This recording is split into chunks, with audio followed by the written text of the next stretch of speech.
এ পর্দার অন্তরালের মা,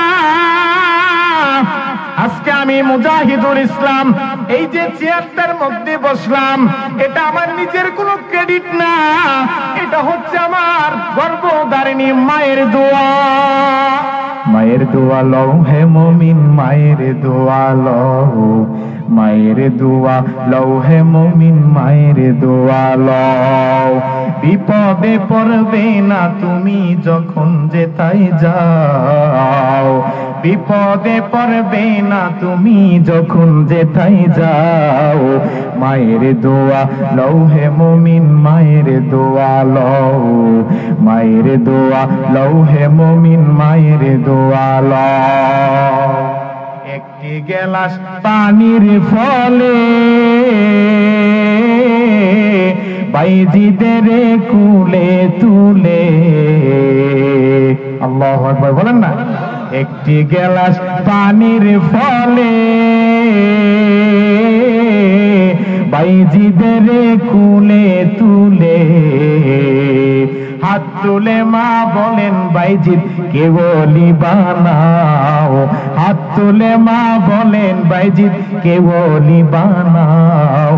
মায়ের দোয়া লও হে মুমিন, মায়ের দোয়া লও, মায়ের দোয়া লও হে মুমিন, মায়ের দোয়া লও। কার দোয়া নেবেন? আমার মা আমার জন্য দোয়া করেছেন। প্রায় সময় বলতেন, বাবারে মাদ্রাসায় পড়ো, আমি তোমার জন্য দোয়া করি। ওই যে বক্তারা ওয়াজ করে, বয়ান করে, গ্রামের মূর্খ সূর্খ মানুষ যেভাবে বলেছে, আমি তোমার জন্য দোয়া করি তুমি যেন হাজারো মানুষের সম্মুখে দ্বীনের প্রচার প্রসার করতে পারো, তোমার দ্বারা যেন আল্লাহ রাব্বুল আলামিন হেদায়েতের আলো জ্বালায়া দেয়। আল্লাহু আকবার। আমার মার দোয়া কবুল হইছে। বারবার শুধু একটা কথাই বলতো, বাবারে তুই বক্তা হইতি, বয়ান করতি, আমি এটা শুই না মরতে পারতাম। ময়দানে ময়দানে বয়ান করেছি, আমার মা শুধু শুনছে। আল্লাহ কবুল করেছে। যেই দিন আমার গ্রামের মাঠের মধ্যে আমি বয়ান করলাম, আমার মা বলছিল, নিজ চোখে তোরে যদি একটু দেখতে পারতাম যে তুই বয়ান করতেছস। আমার মায়ের সরাসরি দেখছে আর বলতো, দেখে যদি মরতে পারতাম। আজ থেকে 3 বছর আগে গ্রামের মধ্যে প্রথম মাহফিল, ওই মাহফিল আমি বয়ান করেছি। আমার মা সরাসরি তাকায় তাকায় দেখছে, তো আল্লাহ কেমন কবুল করে নিয়েছে। মাহফিলের 3 দিন পরে দুনিয়া থেকে বিদায় নিয়ে চলে গেছে। এটা হচ্ছে মায়ের দোয়া। আরে নিজে নিজে মনে করো টাকায় আমি হইলাম বড়, নিজে নিজে মনে করো টাকায় আমি হইলাম বড়, যার কারণে মৃত মুখে বেঈমান হয়ে যাও, যার কারণে মৃত মুখে বেঈমান হয়ে যাও। মায়ের দোয়া লও হে মুমিন, মায়ের দোয়া লও, মায়ের দোয়া লও হে মুমিন, মায়ের দোয়া লও। তাহলে দোয়া নিব কার? জোরে বলেন কার?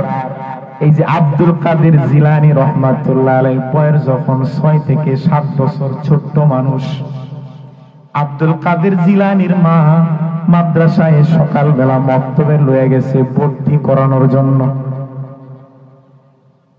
উস্তাদ সবক দিছে, বিসমিল্লাহির রহমানির রহিম।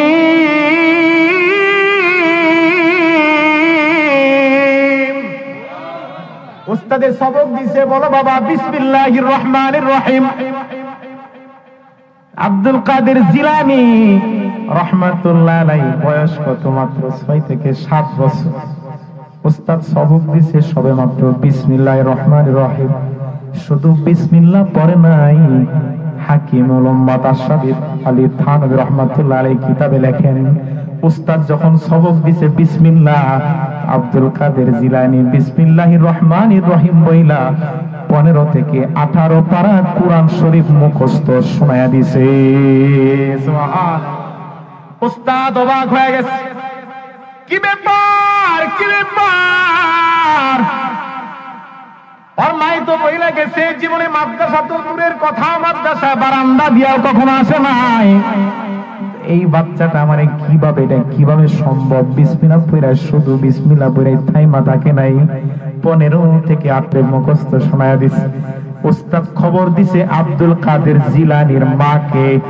ওই খবর পাইয়া আব্দুল কাদের জিলানীর মা হাত মোজা পা মোজা পয়রা পর্দার সাথে উস্তাদের সামনে এসে হাজির হয়ে গেছে।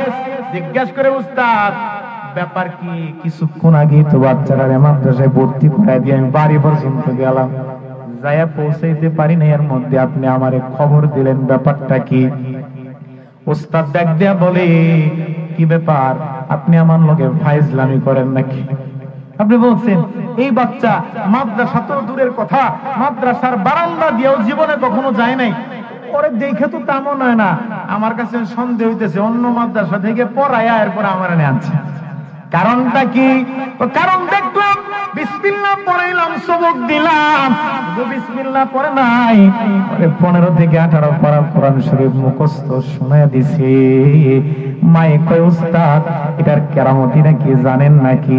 এই বাচ্চাটা যখন আমার গর্ভে ছিল, আব্দুল কাদের জিলানী যখন আমার গর্ভে ছিল, আমি আব্দুল কাদেরের মা এত পরিমাণে কোরআন তেলাওয়াত করেছি, এত পরিমাণে কোরআন তেলাওয়াত করেছি, কোরআন তেলাওয়াতের তাসির আল্লাহ রাব্বুল আলামিন তারে দিয়ে দিছে, তো কোরআন মুখস্থ কইরা নিছে। বুঝা গেল মায়ের গর্ভে সন্তান থাকা অবস্থায় মা যদি কোনো ভালো আমল করে, তাহলে ওই সন্তান ওই ভালো আমলের তাসির তার গায়ে পড়ে। কথা বলে ঠিক কিনা? আর যে গর্ভে থাকা অবস্থায় মা যদি কোনো বদ আমল করে, আমল যদি ভালো না হয়, বাচ্চাটাও খারাপ হয়। কথা বলেন ঠিক কিনা? মা যদি গর্ভে বাচ্চা রেখে যদি বেশি থেকে বেশি পরিমাণে কোরআনের তেলাওয়াত করে, মা যদি বেশি পরিমাণে কোরআন তেলাওয়াত করে, নামাজের পাবন্দি করে, বেশি পরিমাণে ইবাদত বন্দেগী করে, ওই বাচ্চাটাই হয় আব্দুল কাদের জিলানী। তাহলে ওই বাচ্চাগুলাই হয় আহমদ শফি রহমাতুল্লাহ আলাইহি, ওই বাচ্চাগুলাই হয় শাহজালাল ইয়ামানি রহমাতুল্লাহ আলাইহি, ওই বাচ্চাগুলাই হয় জুনায়েদ বাগদাদি রহমাতুল্লাহ আলাইহি। আর যদি এরকম দোয়া কালাম না পড়া বাচ্চা পেটে রাইখা রিমোট একটা হাতে নিয়া আমার মায়েরা স্টার জলসার জি সিনেমা দেখে, ওই মায়ের পেট থেকে আব্দুল কাদের জিলানী হবে না, জুনায়েদ বাগদাদি হবে না, শাহজালাল শাহপরান হবে না, ওই মায়ের পেট থেকে হবে দীপজলা জাকির খান।